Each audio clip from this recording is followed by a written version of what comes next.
honor of this video, I gotta give you this.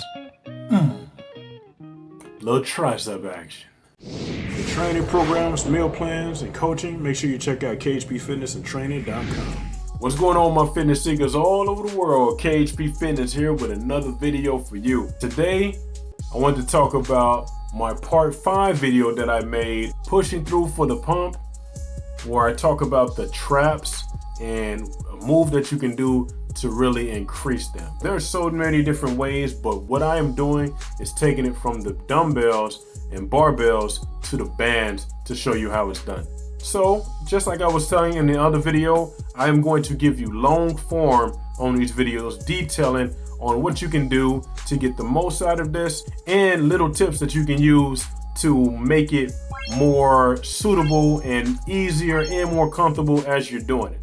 So what I'm bringing you today is 5 tips that you can use to get the most out of those traps and get those bands really working for you.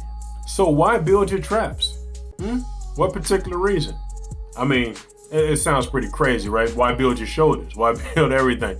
Your traps are going to give you, especially if you have like a smaller neck, building up the traps is going to make you look a lot thicker, a lot more formidable, along with coming into your shoulders. You don't want big traps and small shoulders. So you definitely want to be, measuring them out and make sure that you're giving them plenty emphasis with shoulder work and trap work. And the best way to do that is to, do movements that specify in those particulars. And I'm going to show you when it comes to the traps today. We'll talk about shoulders another time. Tip number 2, don't go too heavy. It's just like any other muscle. When you go too heavy, you start compensating and doing like all this extra stuff for your traps.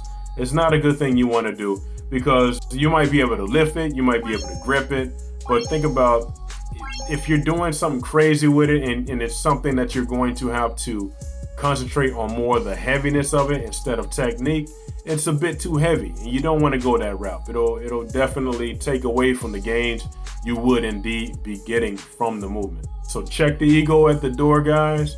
Lower that weight a bit, get the form down and the contraction, really fill out the technique, and then go up from there. Tip number 3, watch out for speed reps. Speed reps can be a complete enemy against you, and I'll tell you why. Because when you do speed reps, just like anything else, if you're doing calf raises, you want to make sure you're doing a nice controlled concentric and eccentric movement. So 1 second to the top, 1 second down. It's the best way to think about it. You're going to get the most activation when you do it that way. When you're just speeding through and doing this number here, as you see most people do with a whole bunch of weight, going back to my tip 2, it's going to be detrimental for your gains. And then when you feel like, man, this person, I must just have bad genetics. This is the reason why my traps aren't going. It's like, well, you never truly know until you do the technique correctly.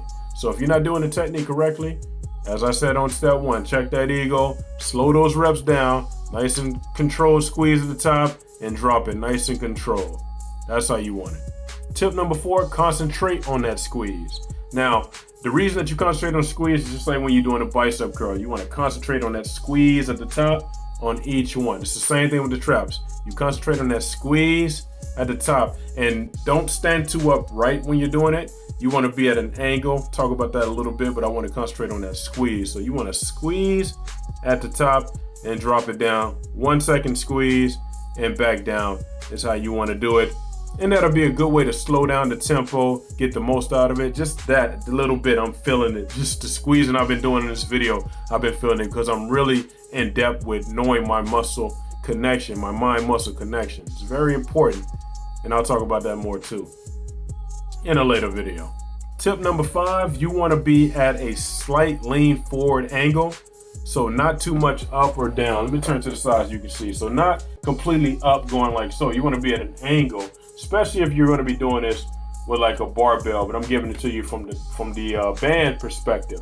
So you want to be at an angle like so, leaning forward, and you also want to have your arms kind of out. So if you have the bands and you're using a heavy weight, let's say, a heavy band, have your elbows out kind of like almost 30 degrees and squeeze at the top like so. That's going to give you some of the best contractions you're going to get as you're using it. And when you're doing it, squeeze at the top, kind of roll your shoulders forward, because that's going to give you that complete contraction at the top on each one of those, and it'll really make those lats activate. You can see it, maybe not in this shirt. Turn around for you. As I do a double bicep, you can see how much development I have in my area when it comes to my traps. They really define out my shoulders and everything too. So that's something that you can use as well. And that's it. As I told you guys before, I don't want to make these too long. I just wanted to go ahead and give you a little bit more detail on why I do what I do. The shorts and the Instagram videos and such, they almost condition you to make shorter videos, but I like making them more long form because the long form videos are gonna have more information, more things you can unpack and do a lot better for when you're having to program. Now myself, because I do things like pull aparts, I have really good genetics in my traps, so it's not something that I need to work directly. When I'm doing a lot of like pull aparts, like heavy pull aparts, I get a lot of trap action from that too. So it's something that I really don't need to work, nor do I really put it in programming, but I do like to make these videos so you can reference back and you can put it in your own program. You never know. And that's all I have for you guys. I hope that information helped you. I hope it gave you a little bit more detail than the Instagram and the short version I made there. I got more of these to come. I'm going to be tackling it all the way up to the 17. Like I said, I think I did about 14 that I need to go ahead and make long form for you guys. It's good content and it gives me a little bit more time to blabber on. I like to blabber. So with that being said, keep working those traps, guys. Keep doing what you have to do.